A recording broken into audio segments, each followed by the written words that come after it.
Hi, I'm Tim. Welcome to our channel, and thanks for logging on. Today we're discussing the Rolex Oyster Perpetual Cosmograph Daytona, reference 116528PN. You can see this not a Paul Newman Rolex Daytona on our website. Subscribe to our YouTube channel if you enjoy these videos, and please click on the card in the upper right-hand corner of the screen at any time during this video to see our full sales listing for this watch with accessories included in the sale, high-resolution images for your desktop, and naturally complete pricing details for this Rolex Oyster Perpetual Cosmograph Daytona in yellow gold. Now, resplendent in yellow gold with a distinctive Panda style dial. I say this is the not a Paul Newman because Rolex made a sort of sideways smile at its heritage when it released this reference in the mid-2000s. This example, a G serial number from 2010, features that classical Panda display with applied and fully luminescent yellow gold Arabic numerals. But to understand why I keep referencing the Paul Newmans of the 60s and 70s here, you have to realize that Rolex has an alphanumeric reference number for all of its modern watches. The numeric number is usually well known, but it's the alphabetical portion that's often suggestive and often delineates between the individual references that share the same numeric. So this watch is the 116528 yellow gold Daytona, fair enough, and then the alphabetical portion is PN.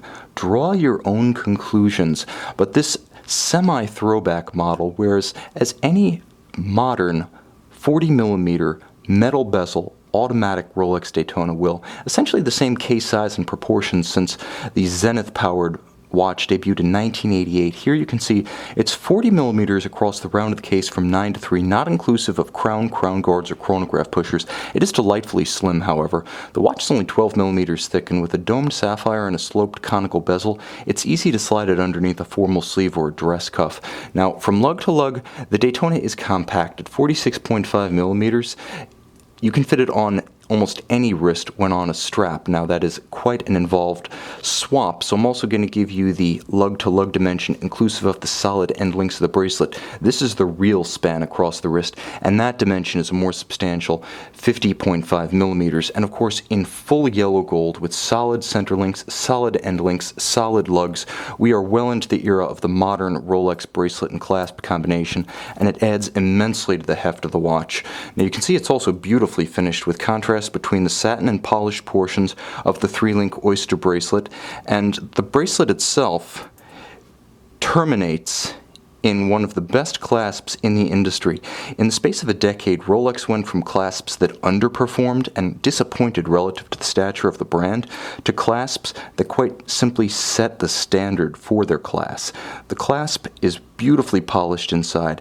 It's entirely milled out as though from a solid billet, impressively finished on the outside, and also fitted with Rolex's clever EasyLink 5mm tool-free adjustment system, so you can adjust on the fly as your wrist expands and contracts. It's as meaty as the rest of the bracelet and adds substantially to both the visual gravitas of the watch and its physical gravity.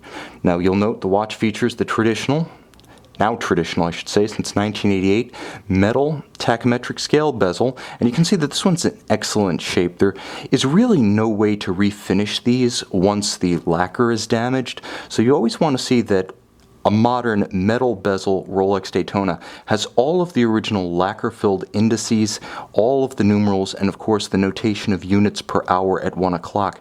That shows true long-term care and outstanding condition. This watch has not just a pedigree, but it's been well treated. You'll also note that there's a beautiful set of contrasts on the dial. The contrast of the yellow gold with the grained, granular, almost pebble-like matte finish of the silver dial, between the black print and the silver, between the black and the red and the gold chapter rings of the sub-registers. This is an incredibly handsome watch. It takes the Panda style dial to the next level. And inside the case back, which you can see is solid gold and satin finished, there is a Rolex 44 jewel automatic winding 72-hour power reserve manufactured chronograph caliber 4130. Originally launched in 2000, it's been refined over time. This model, being post-2007, features the full Parachrom Blue handmade anti-magnetic Breguet overcoil hairspring, which is not just anti-magnetic, but thanks to its Breguet curve, is also resistant to gravitational or positionally induced induce timing deviations. It is a certified Swiss COSC chronometer, and Rolex goes the extra mile by ensuring that the movements still meet COSC chronometer standards once they have been fully cased up. Thanks to the screw-down chronograph pushers and crown, the watch has 100-meter water resistance, so it's rich but exceptionally versatile. And of course, the architecture of the movement is built tough. It's a 44 jewel caliber with a full balance bridge anchored on both sides of the balance for stability and free sprung for additional resistance to shock-induced timing deviation. Of course, it does feature hacking seconds, so when you pull the crown, you stop the balance, halt the seconds hand of the chronograph, as well as the constant seconds hand at 6 o'clock. Moreover, it features a column wheel and a vertical clutch, such that the actuation is crisp to the touch, and you can hear the click of the column wheel function selector. And you'll also note that the chronograph starts without a jump, thanks to the smooth vertical clutch. The vertical clutch also useful in that you can simply leave it engaged if you prefer to have a large seconds hand rather than reading sub-seconds. Simply run the chronograph full time while wearing this watch. Thanks to the vertical clutch, there is no additional wear and tear or hazard. You can see and you can purchase this Paul Newman that's not a Paul Newman on our website.